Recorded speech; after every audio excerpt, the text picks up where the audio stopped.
Hey traders, Nick Shaheen here looking at the SPY. I just did a video on the small caps and somebody followed up with a question, what about the SPY or the S&P basically? The SPY is the ETF. So down below there are a couple of links you need to, first of all, hit at the end, subscribe to the YouTube channel, it's free. And also there's a link to the chat room. We do great work every day, all day. Fast trades, slow trades, all kinds of trades, futures, options, stocks. Okay, so nothing here is a recommendation to buy or sell anything. It's just me sharing levels on a chart. So this is a huge correction, whatever it is, 25, 28%. And they asked me, are there any levels below? Because I did the video on the small caps. If you haven't seen it, you should go see it. It lays it out. And I'm going to do the same here. So I'm going to go to monthly chart. This is a daily chart, so it shows one day. And I'm going to reset it. So we got gobs of years back to 2000 actually. So this is a monthly chart, and they're still active in the chat room, even though after the market closed. So I can almost do it without any words.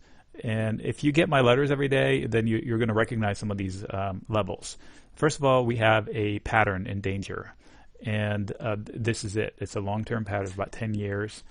It's a monthly candle, so it depends where it closes. Yes, it pierced, but let's see what happens. But there are things to learn. So if the pattern breaks, first of all, 180 becomes the target. And how did I get 180? It's exactly the bottoms of these wicks back here. What's a wick? It's a candle where they try to sell it throughout the month, but then they end up closing higher.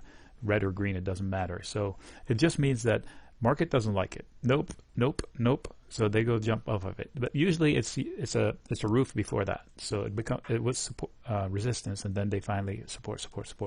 That's why I say, it should go there and not any worse. So that would be one level. The target of breaking this trend line, I'm not really good at finding the exact target of trend lines because I don't like to play the trend lines. I'd rather play the levels. What does that mean? So some people like to chase a trend line when it breaks and then they measure the target move. I think it should be about 165 or 160 based on the trend line. But I think it would stop at 180. So that'd be my target of the trend line breach, not the technical target. So if you're a technician, don't get pissed off at me. And I would rather chase the breach of the level. Yeah, the trend line broke, but I'd rather be late and see this lose before I chase it. That's one thing. So 220 would be a line that sticks out, 220, 219 and change. And then here's the funny part. If you get my letters, you'll find that funny. Right there is 215, and that's the roof that was here. Just like we had wicks. So if I were to draw a box that I don't have on there, I should have it. I'm going to draw it here and here. Check this out. Ooh, I like it. Bright red. Okay, so we got wicks on the bottom that we just noted, and we have wicks on top, but not long wicks, but a roof, a very visible roof. You can see it. And then there were two candles that mattered, this month and that month, here and here. And then boom, busted through it. So it makes sense that they touch it and maybe try to hold. I'm going to mention that 215 is my target on the SPY from a shorter term. Was it a 2-hour chart, 4-hour chart? Anyway, I think I targeted 215. I said if we're going to lose 250, 248, I forget what it was, and then 242, 238 were the target. And I said if we make a new low below that, we're headed to 215. And we started unfolding towards 215, and we found footing just before it. Yesterday, Wednesday, today is Thursday, 3/19, was a horrendous day, and we almost got there.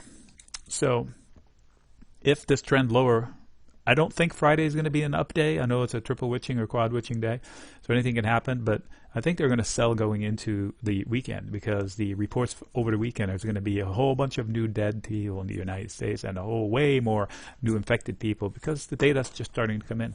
So they might want to lighten up, but we don't know. So 215 would be, back to the monthly, same picture, would be a level I would pay attention to. But the zone really. The VIX is at 70, people. So if you're trying to pick one line in the sand, it's a fool's errand. But I just picked a couple. This one here and that one there, and obviously the low from here. And there are no coincidences. So you see where it is? It's at the bottom of this week's low, right? That's the wick of this week's low. This is a monthly candle, but it doesn't matter. This is this week. This is the low. Look left. It's exactly the wick where they jumped, the candle where they jumped. This one right there, 2017, February. Boom, big, definite move. So they would need a reason to lose that. They're going to try to, and let's see if they win. So with the VIX being up 70, that means I should expect plus or minus 5% every day. Today they closed flattish to green, depends on what index you're looking at. That's good news because we haven't had a flattish close in a long time. It's either up 6%, up 5% or 4%, and down 10%, 9%. So we need to swing that, bring that pendulum swing smaller. We still have a lot of bad news to price out. The recovery should be longer than the V that we're used to because there's actual damage in the P&L. So anyway, I discussed all of that in the other one. You should go watch it. Answer the question to Mike. Mike asked me these questions, and there they are. I just shared you the levels. By the way, I remember posting this head and shoulder setup before it developed. We were up here somewhere, and I said, I hope this bounce is not tracing out a right shoulder to this big head and shoulders. Well, just hours after that, we priced out the head and shoulder target that I had set, which is a little conservative, so they priced it and then some. All right, Nick signing out.